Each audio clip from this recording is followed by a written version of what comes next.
Paula and I went up to Oregon to a coexistence lesson, actually, for ranchers last year in a town called Bonanza, Oregon, which is a population of 415 people.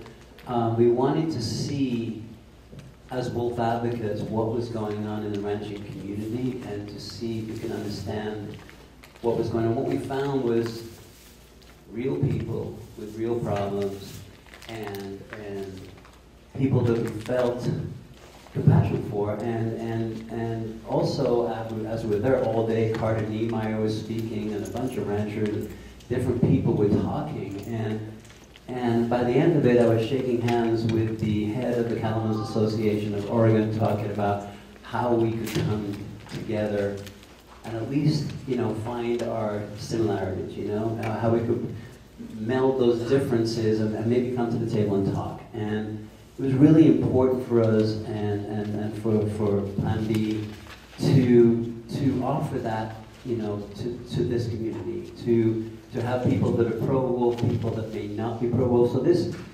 panel, you might hear things that you don't agree with. You might hear things that you do agree with.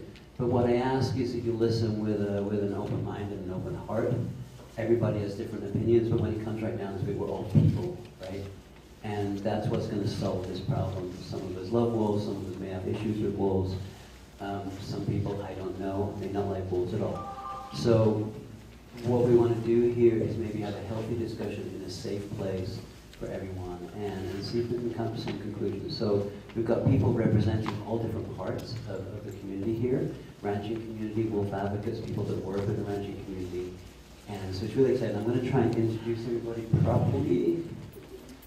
I'm not going to do the best job, so if I don't, forgive me and you guys. Well, actually, before I do that, I need to do a special shout out to Seth Wilson over here from the Blackfoot Challenge. I heard about him from Mark Cook when I was out in Montana, and I heard about the wonderful work he's been doing with the ranching community and bringing people together and non-lethal methods. And I called him and called him and called him, and he put up with me calling him and begging him to be here and saying, please be here, you're really going to make this, I really respect you, you're a rock star, I need you. He's like, first of all, I'm not a rock star, you're flattering me, but he really is. And he didn't want to come unless there were people with opposite opinions to his. He didn't want to preach to the choir, and I really respected that. And so all of these people here today have offered to be here so that we can have a healthy discussion and understand all sides of this conflict. So Seth, thanks for finally agreeing. I was trying to be polite, but I pushed a lot. So he's here, and I really appreciate it. I'm going to try and introduce everybody. Jim DeVos is here. He's currently the Assistant Director of Wildlife Management for Arizona Game and Fish Department. He's been with the department for more than 40 years. He's had various positions in that department. He also has positions at Texas Tech, that's hard to say, Arizona State Universities, and for the last 3 years, Jim has been the state lead for the Mexican wolf recovery management. His approach has been to ensure that the recovery proceeds in its historical range in the fashion that brings balance to recovery, but meets the expectations of many segments of society that are affected by the reintroduction of and recovery. Seth, I'm reading this because they have so many wonderful titles and things going on, so I don't want to get them wrong. Seth is the consulting conservationist with the Blackfoot Challenge, which worked with ranchers together to try and find non-lethal methods of coexistence. He's also a PhD, he has a PhD, and he's also under contract with Fish and Wildlife, and I think Seth will tell you a little bit more about that when he gets up, because I probably butchered that whole thing, but I apologize. And I'd also like to welcome Sisto Hernandez. He is the president of the Mexican Wolf Livestock Council here in Arizona. And also I'd like to welcome Kevin McPhee. He is from the Arizona Department of Agriculture. He's a livestock inspector, but more importantly, and we hope he shares today, he's a rancher with a ranch on the border of the Wolf Recovery Program here in Arizona. So thank you so much for coming and representing. And Mark Cook, over here from Wolves of the Rockies, some of you saw his talk yesterday, is going to moderate the conversation. We're going to start off with Jim. He's going to do a little presentation, and then Seth, and then Sister. And then Mark's going to kind of take questions and add questions to it and maybe get some healthy discussion going. So, and again, I ask if there's things that you don't agree with, let's just give everyone the space to speak their mind and a safe place and hold that place for them. And let's just all listen. So thank you so much, all of you, for being here. Really, really appreciate it.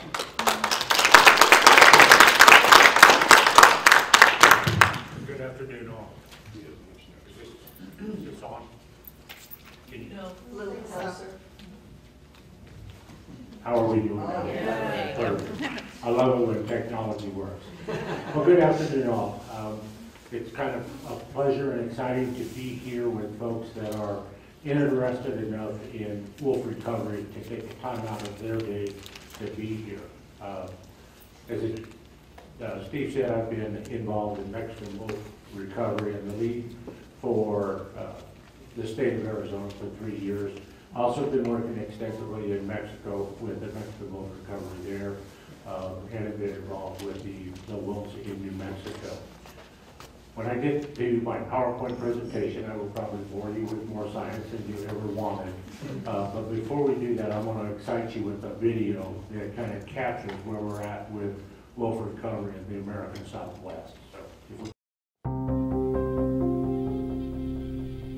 December 2014 in the White Mountains of Arizona. A trail cam placed near the carcass of an elk records a pack of Mexican wolves showing up for breakfast. It's nothing unusual, yet it's absolutely extraordinary, especially when you consider that Mexican wolves nearly became extinct. By the early 1970s, there were 0 wild Mexican wolves in the United States, and only a smattering could still be found in Mexico. The U.S. Fish and Wildlife Service listed the Mexican wolf as an endangered species in 1976. Today, Mexican wolves are making a comeback in Arizona and New Mexico thanks to a captive breeding program and a reintroduction project that's been releasing and managing wolves since 1998.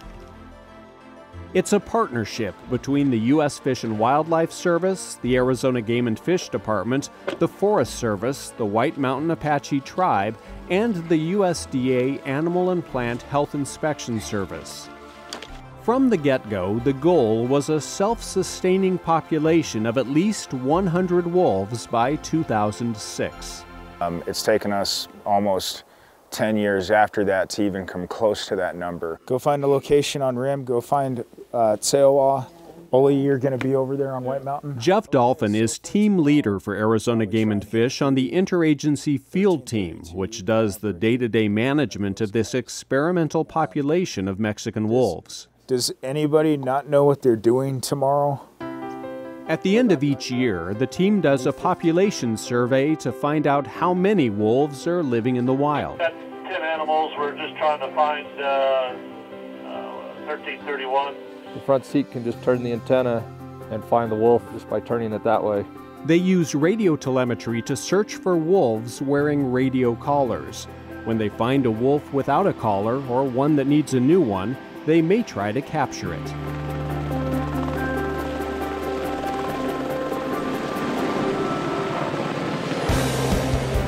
Chasing wolves through tall trees in a helicopter is difficult. It's probably some of the most demanding flying I do, just between the terrain, the trees, and trying to follow a running wolf through the trees without running into anything. So it's very demanding. And sticking it with a tranquilizer dart is never easy. I'm looking out of the helicopter, our muggers on the side, trying to locate the wolves with the radio telemetry. What you're witnessing is wildlife management in action. It's unbelievably challenging. You just got to be patient and persistent. And it's infinitely rewarding. All of these wolves right now are wild-born, wild-raised, and they're surviving on their own. They're not needing help to survive from us. They're doing what we want them to do, but we're really seeing a dramatic incline in the population right now. When a wolf is delivered, the processing team goes to work immediately. Who's doing the microchips? This animal came in pretty hot from the chase and everything else, and through the IV fluids and cold packs, we've actually got her temperature back down to normal. The team documents the wolf's physical characteristics. It provides immunizations, monitors vital signs, and does any doctoring that's needed. So this is pretty much a resolving bite wound. The priority is to get the animal collared and back into the wild as soon and as safely as possible. For 3 straight years, the Mexican wolf population has increased by at least 10%. But this year's count was better than ever. The 2014 Mexican wolf population survey documented a minimum of 109 wolves in the wild, a 31% increase that finally broke the century mark. We're busting at the seams with wolves right now for this recovery area. With 19 packs and 38 pups, the future is bright for Mexican wolves, and it's only getting brighter. In 2015, big changes to the rules governing the recovery efforts gave Mexican wolves more room to roam. The area they're allowed to occupy in Arizona and New Mexico grew from 7,000 to more than 150,000 square miles. And the goal for the number of wolves more than tripled, from 100 to as many as 325. It's a number the project partners believe will give the wolves the greatest chance of success. A number that strikes a balance between the wolf population, available prey resources, and public acceptance. A number that ensures the Mexican wolf's comeback continues.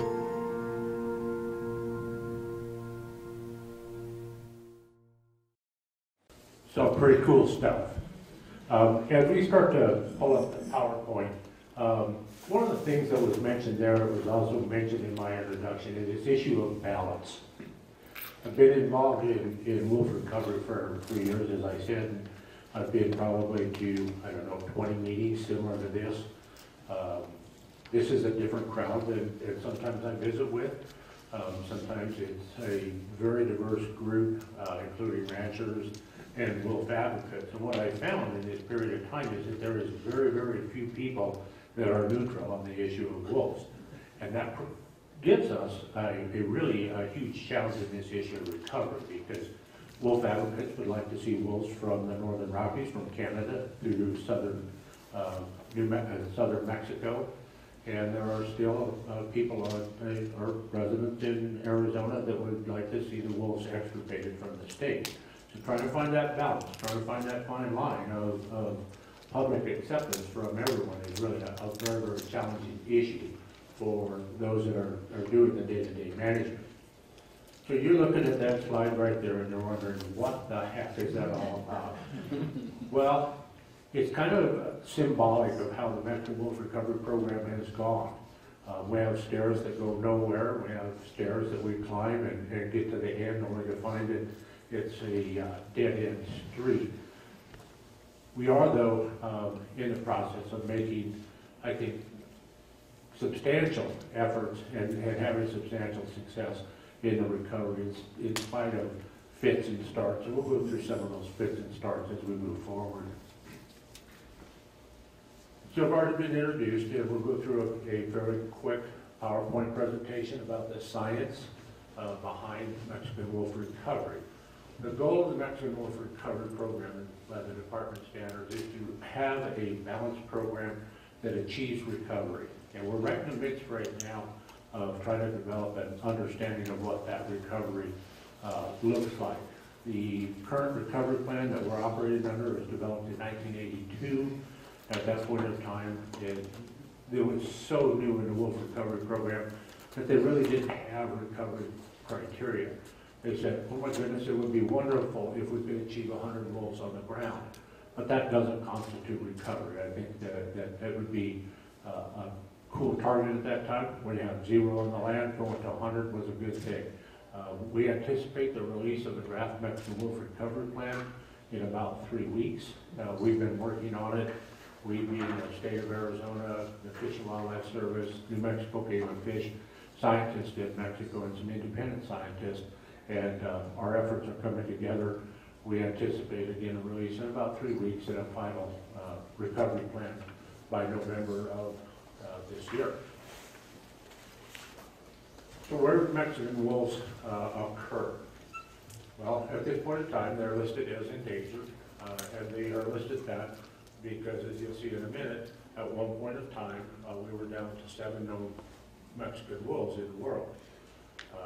They were reintroduced into Arizona and ultimately into New Mexico under Section 10J of the Endangered Species Act. And what that does is that builds a definition of recovery objectives and the area where most can be introduced. They're introduced, 10J is called an experimental non-essential population. That catches people's attention. It says experimental and non-essential. Those are legal terms. It does not mean anything other than the wolves are fully protected under the Endangered Species Act, and that's how we manage them.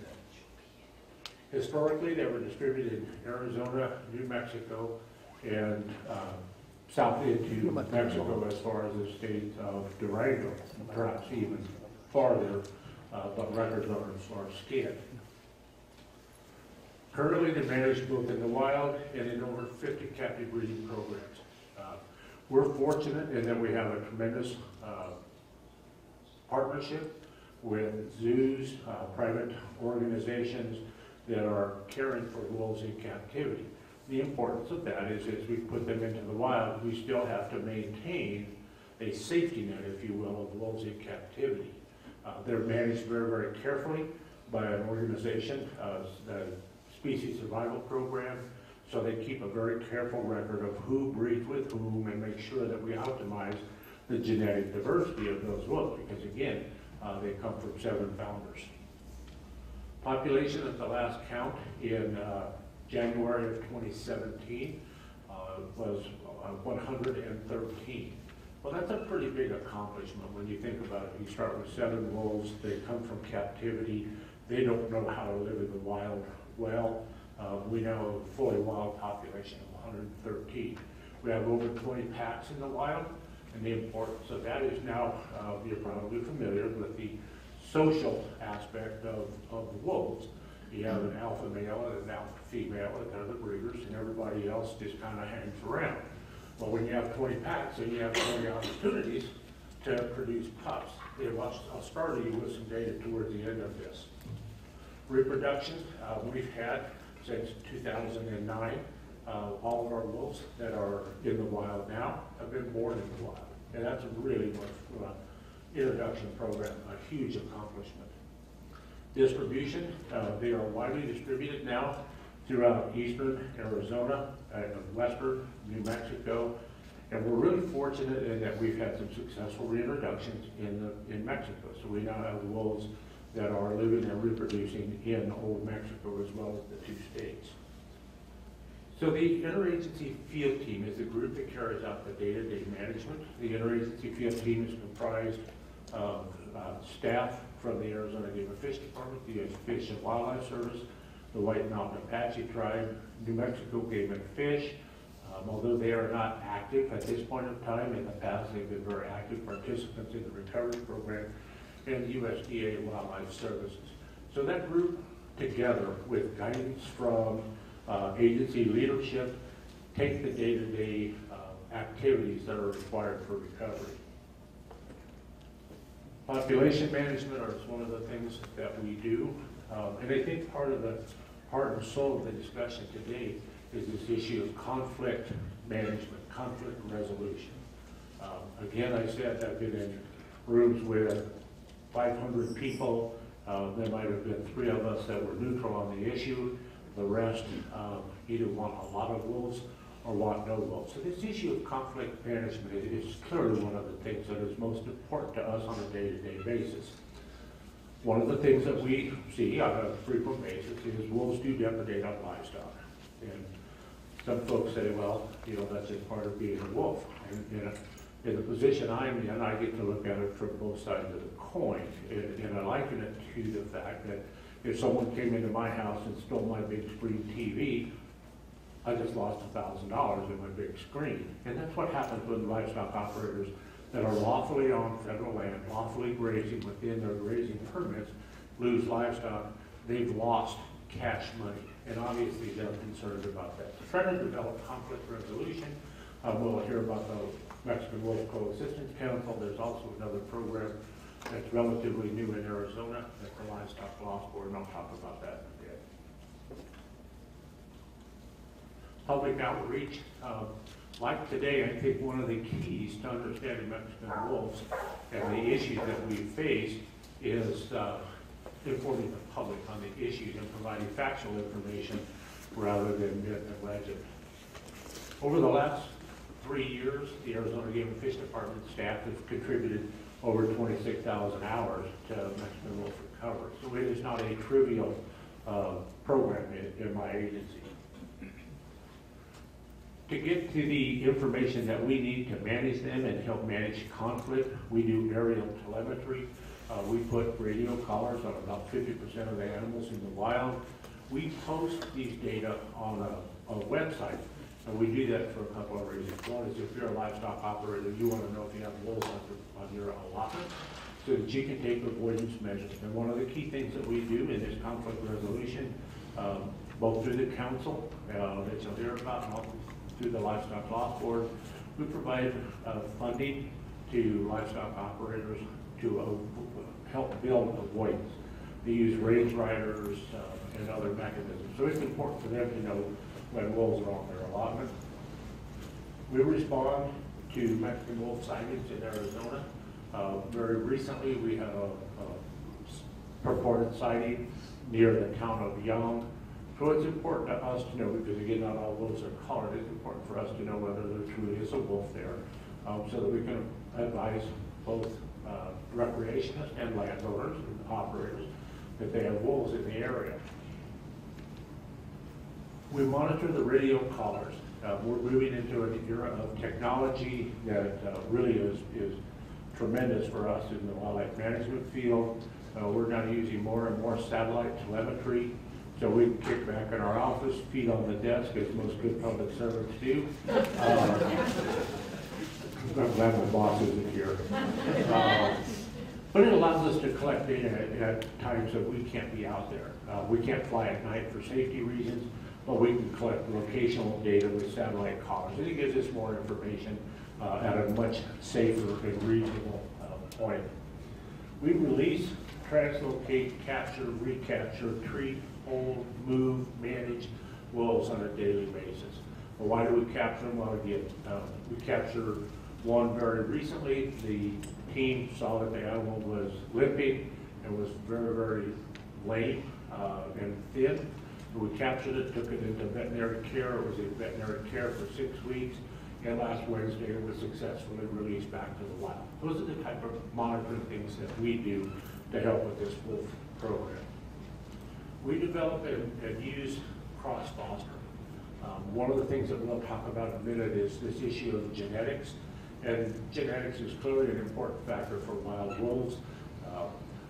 The more genetically diverse animals are, the more plastic they are, the more able they are to adapt to changing environments, the more likely they are to have a higher fecundity or birth rate. So you really want diverse genetics. We have an issue of releasing animals, initial releases of captive bred animals. And you'll hear some controversy if you're familiar with the program. Not everyone agrees with what I'm going to tell you, but it certainly seems that the data bear it out. And captive releases are not as effective, or releases from captivity are not as effective as cross-fostering. Cross-fostering is where you take pups that are born in a captive facility. Again, going back to that science, to the SSP, Species Survival Program, they carefully say, you and you get to breed because you're the most diverse and we get the most valuable genetic pup out of that breeding. Well, cross-fostering is kind of a cool deal. We monitor the female in the wild, we monitor the female in captivity. With a little bit of synchrony, then we take a couple of pups from captivity, sneak into the den when mom's out trying to get dinner, rub all the pups together and they pee on each other and they all smell the same. Mom comes back and scratches her head and says, man, I had 5 children, now I have 7, but oh, what the heck. So the first success and the proven outcome of this was a cross-foster in 2014 in a pack called the Dark Canyon in New Mexico. We had put a collar on one of the surviving pups. Collar failed. We assumed that animal was lost.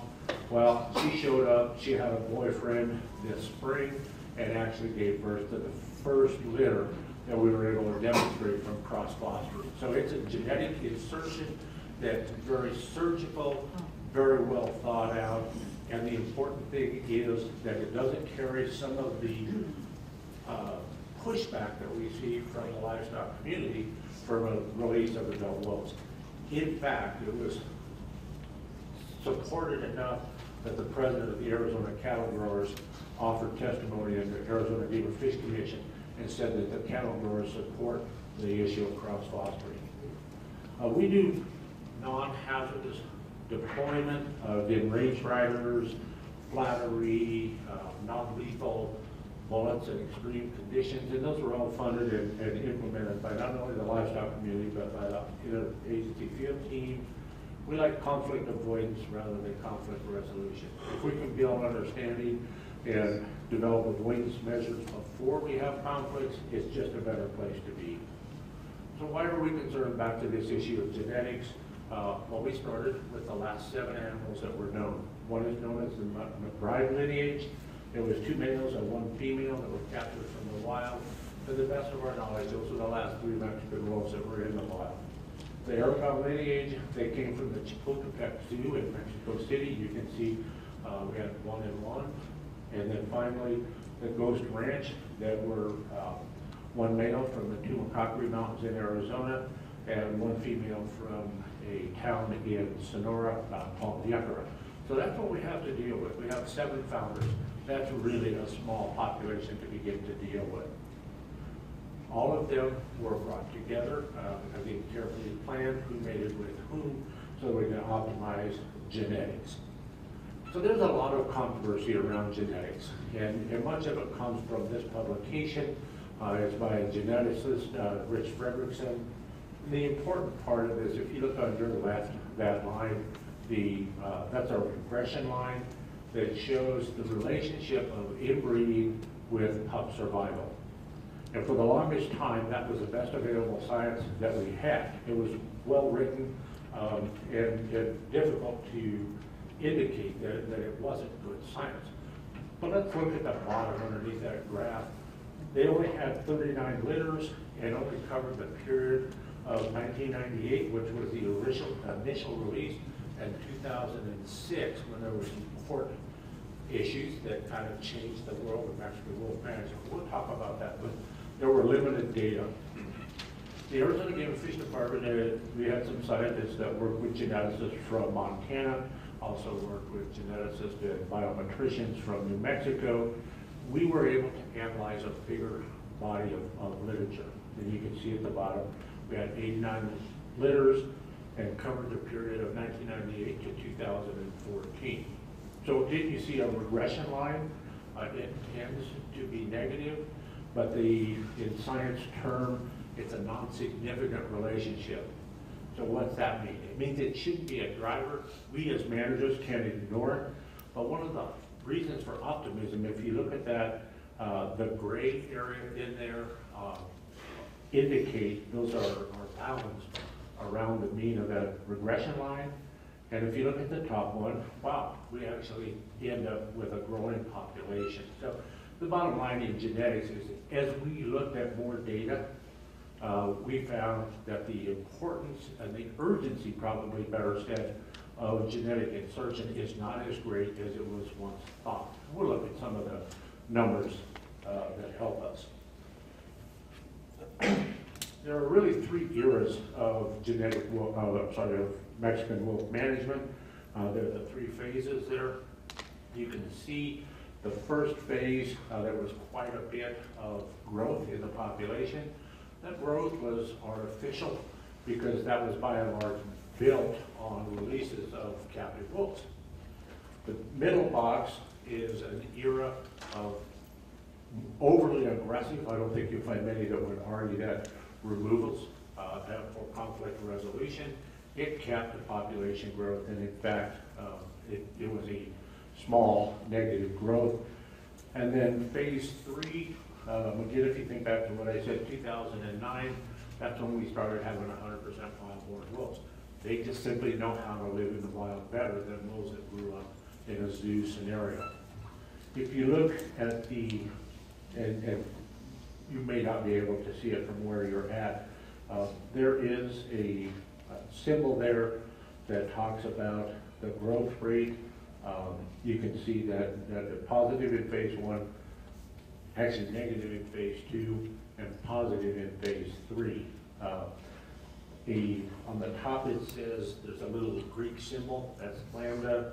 If you have lambda that's 1.0 or greater, it's positive growth. And those numbers are statistical demonstrations of what I just said. Positive, negative, positive. We're on an upswing in Mexican wolf recovery. Cross-fostering, again, like I said, we had the cross-foster to North Canyon. You can see that. We also have another pup that was released that showed up this year. You can see that animal was paired. So out of North Canyon, we know we now have 2 surviving cross-fosters. They have boyfriends and girlfriends. We've seen pups, and that's really a big deal for Mexican wolf recovery. In 2016, we anticipate 6 sets of pups to be fostered into 3 wild packs. That's really a challenging thing because pups all have to be within a few days of each other. So we got to find mom in captivity, and she gives birth, and then we got to find mom in the wild. She's got to give birth, because if they're too far disparate in size, then she comes home and says, "No, you're not mine," and then we have issues with that. One of the controversies is, again, around releases. And so important to note that the Game and Fish Commission, as it has prior years and in future years, has allowed cross-fostering to occur for 6 pups. Why do we say that it's important to use cross-fostering or fostering as opposed to wild releases? Well, these are the data from the last 9 that were released. Regardless of the cause of their demise, this successful release of 8, or a failed release of 8 out of 9 is an unacceptable rate for us. Our success rate for fostering is better than 50%. So we think that, again, trying to find this social balance, find out that sweet spot or that fine line, fostering gives us the genetic capacity without the pushback. Wolves that are spent more than just a few months in the wild are rarely contributing to the genetics. In other words, they're that segment that go out, they've been in captivity, they're fed every day. They get what they call carnivore loss.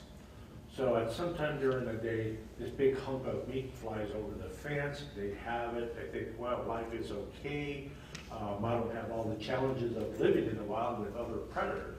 We've seen depredations on Mexican wolves, not only by other Mexican wolves, but also by bears and lions. So they just simply don't know how to live well. No captive releases between 2009 and 12 were accompanied by a sharp increase. And again, that goes back to a couple of things. One, we had fewer interactions with domestic dogs. To those of us that manage wolves, you would think that's not a big deal, but when you have a wolf that is in your dog pen and has killed your dog, and you know the governor, or you know your local legislator, it creates issues for us. As we have a savvy wild-born population, as I said, our mortalities are less, our survival is higher. One of the other issues that we work with is trying to identify and understand habitat suitability. Some of the contention, we'll speak more about it, is where we want to rear these wolves. And again, I said there are many people that want wolves from Canada to Mexico, but all wolves are not equal. There are a variety of different wolf subspecies. What we're dealing with in the American Southwest and Mexico is the Mexican wolf subspecies Baileyii, and so it's important that we use historical range. We'll talk about the genetic implications of the incursion of northern wolves. But from a endangered species standpoint and to conserve the Mexican wolf, it's best at this point in time that we not have mixing of northern wolves from a genetic standpoint. There are some adaptations that would be beneficial, but we would start to lose the genetics. So we need to identify historical range so we understand where wolves could be released.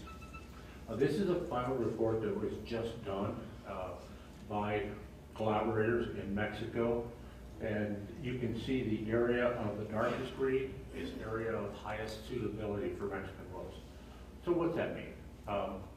We've heard from some of the publications, particularly from Carlos Caro and others that have worked on it, there is no habitat in Mexico. Well, if there's no habitat in Mexico, Endangered Species Act requires that we look for suitable habitat. And again, we think there's some genetic issues and maintenance issues for mixing northern with Mexican wolves.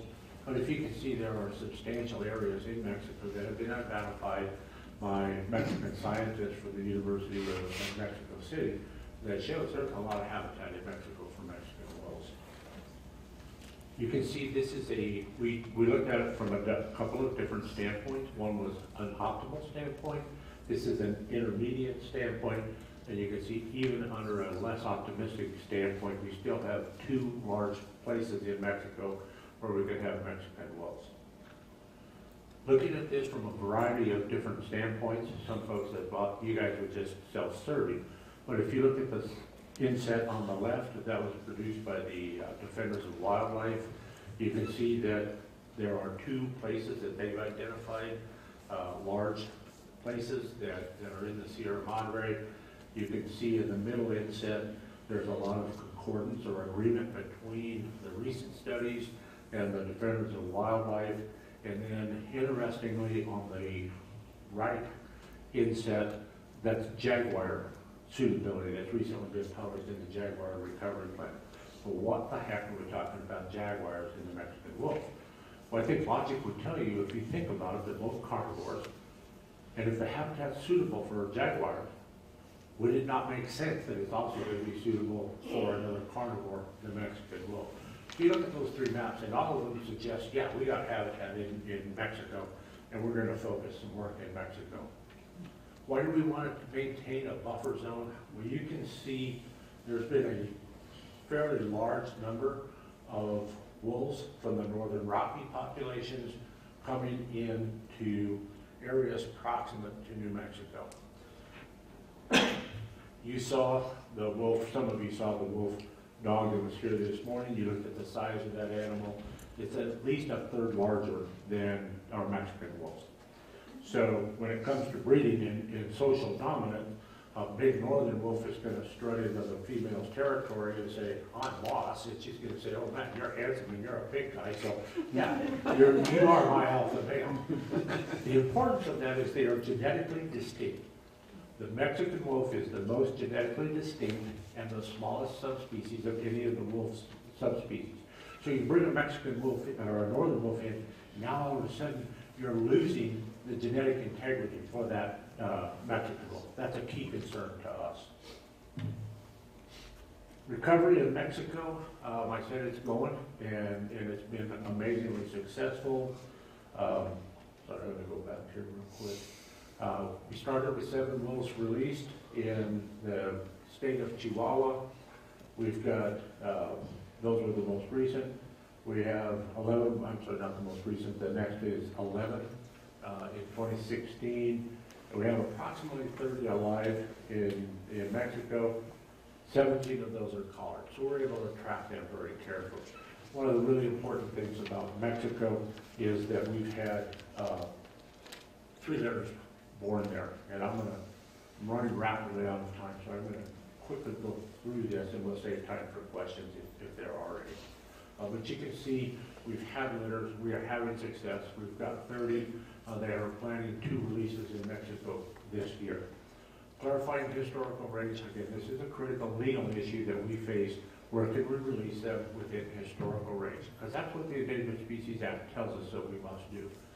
Suitable habitat can only be utilized, and that's a legal nuance, but that can only be used if the Secretary of Interior declares that Mexican wolves cannot be recovered in their historical range. So understanding that history of historical rates is pretty important to us.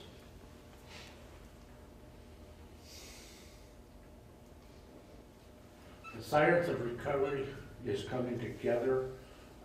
You can look at all of these maps, and I think there's something that's pretty important here. Again, looking at the historical range, but let's look at the far right graph.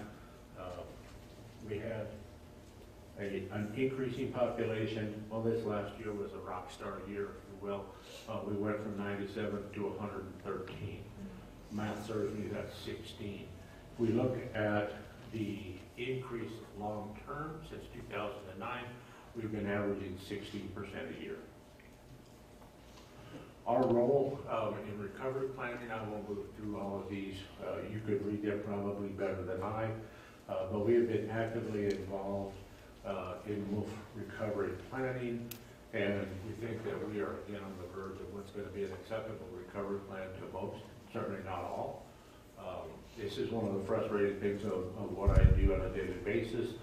We anticipate that regardless of the outcome, we're going to see litigation over the recovery plan. But the importance is that we've applied the best science, the newest science, and believe that we are headed into a place that will be able to recover the wolves. The last slide that I have has a couple of pieces of data that I think are important. Again, you can see the population growth. It increased from 14, 15, or a decline in 15, increased in 16. So this says that the population's grown at 16%. In management of wild canids, that's a pretty big deal. To me, one of the most clear things that suggest survival and success on our part in trying to achieve a recovery population is this year we had 50 pups in the wild. That's a pretty big deal by any measure that you want to look at. So hopefully I have not bored you to tears with a bit of science, but I also want to have the ability to paint the picture for you of what we're doing in the Southwest, what we're trying to achieve in population management, and how clear the role of conflict resolution plays in this issue of managing Mexican wolves. Nobody's uninterested in Mexican wolves.